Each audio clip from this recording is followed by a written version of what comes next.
ଜୟ Jagannath everyone. Salia Sahi ବସ୍ତି ଉଚ୍ଛେଦ ସରିଯାଇଛି। ତ ଓଟିଭି ନ୍ୟୁଜ୍ ବାଲା ଯାଇକି ପହଞ୍ଚୁଛନ୍ତି, ଗୋଟେ ମାଉସୀକି ପଚାରୁଛନ୍ତି କ'ଣ ହେଇଛି, କାହିଁକି ଆପଣ ଯାଉନାହାନ୍ତି ଯେଉଁ ଦିଆହେଇଛି ସରକାର। ସେଠୁ ସିଏ କହୁଛନ୍ତି ଆମେ କୁକୁଡ଼ା ପାଲା ଜାଗାରେ ରହିପାରିବୁନି, ଆଉ ତୁମକୁ 3 BHK ଦରକାର। ତାପରେ ପୁଣି ସିଏ କହୁଛନ୍ତି ନା ଯେପର୍ଯ୍ୟନ୍ତ ସରକାର ଆମକୁ ନୋଟିସ୍ ଫୋଟିସ୍ କିଛି ଦିଆହେଇନି। ନୋଟିସ୍ କାହାକୁ ଦିଆଯାଏ ଆଜ୍ଞା? ଯେଉଁଟା ଯାହାର ନିଜ ଘର ଥାଏ, ନିଜର ପଟ୍ଟା ପାଉତି ଥାଏ, ତାଙ୍କୁ ନୋଟିସ୍ ଦିଆଯାଏ। ଆଉ ତମେ ତ ମାଡ଼ି ବସିକି ବସିଛ ଗଭର୍ଣ୍ଣମେଣ୍ଟ ଜାଗାର, ସିଏ ନିଜ ଜାଗାଟାକୁ ସଫା କରିବ, ପୁଣି ନିଜ ଜାଗା ସଫା କରିବା ପାଇଁ ସିଏ ନୋଟିସ୍ ଦେବ ନା? ତମେ କ'ଣ ସେ ଜାଗାର ମାଲିକ ତମକୁ ନୋଟିସ୍ ଦେବ? ଆଁ ତମ ଜାଗାରେ ଯଦି କିଏ ଜଣେ ଅଧିକାର କରିଥାନ୍ତା ତମେ ତାକୁ ଛାଡ଼ିଥାନ୍ତ? କେବେ ଛାଡ଼ିଥାନ୍ତ ନା? କାମୁଡ଼ି ପକେଇଥାନ୍ତ। ତମେ ସେଇ ପ୍ରଜାତିର ଲୋକ।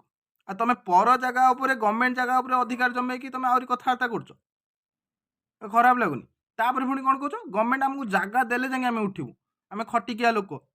ଆଉ ଖଟିକିଆ ଲୋକ ଯଦି ଏଠି ଚଳିପାରିବନି ଆସୁଛ କ'ଣ ପାଇଁ? ପଳଉନ, ଯାଇକି ଗାଁରେ ରୁହ, ସବୁଠୁ ବଢ଼ିଆ। ଯିଏ ଚଳିପାରିବ ଏଠି ରୁହ, ଯିଏ ଚଳିପାରିବନି ପଳେଇ ଯାଅ, କ'ଣ ପ୍ରୋବ୍ଲେମ୍?